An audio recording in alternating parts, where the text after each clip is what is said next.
Hello Africa!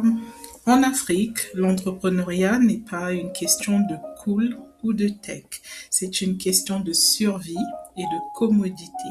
Si votre business ne réduit pas une douleur réelle et quotidienne, il ne survivra pas à la première année.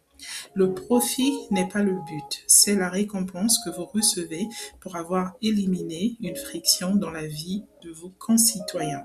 Votre idée doit être un antidouleur et non pas une vitamine.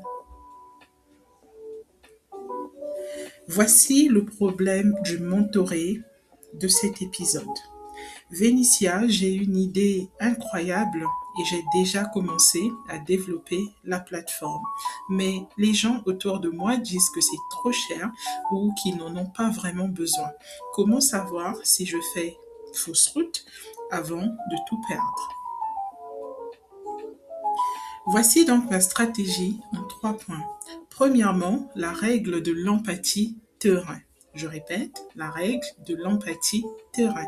Ne demandez pas aux gens s'ils aiment votre idée, ils mentiront par politesse. Observez leur comportement. S'ils dépensent déjà du temps ou encore ils dépensent déjà de l'argent pour contourner le problème que vous êtes en train de cibler, eh bien, alors vous avez un marché. C'est réel, c'est net. Deuxièmement, le MVP low tech. Je répète, le MVP low tech. Qu'est-ce que j'entends par là? Eh bien, ne construisez pas d'application complexe si un groupe WhatsApp ou un formulaire Google Form peut vous prouver effectivement que les gens sont prêts à payer pour ce que vous vendez. Donc, validez la demande de votre clientèle avant de valider la technologie.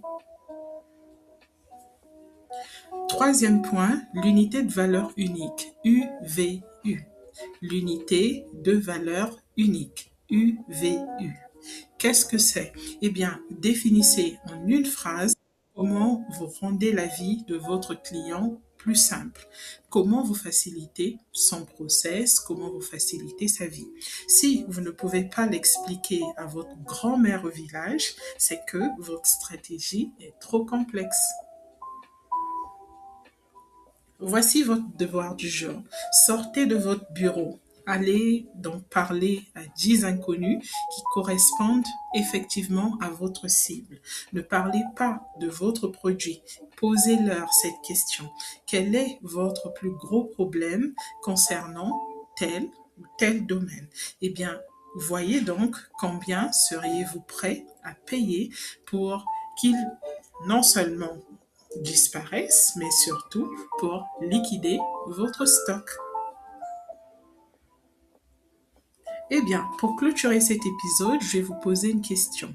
Pourquoi suis-je la meilleure mentor pour vous guider dès cette première étape? Je la pose à vous. Eh bien, je vais répondre aussi parce que tout simplement, j'ai l'œil pour distinguer une bonne idée d'une opportunité de marché africaine. Eh bien, j'ai navigué dans les réalités économiques de plusieurs pays francophones, anglophones et lusophones à travers le continent africain, les Caraïbes et les diasporas.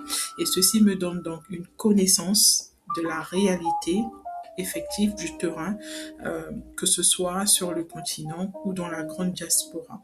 Alors, mon rôle ici n'est pas de vous empêcher d'entreprendre, mais c'est plutôt de vous empêcher de gaspiller votre capital sur des rêves inadaptés et surtout de vous forcer à bâtir sur du roc. À la prochaine.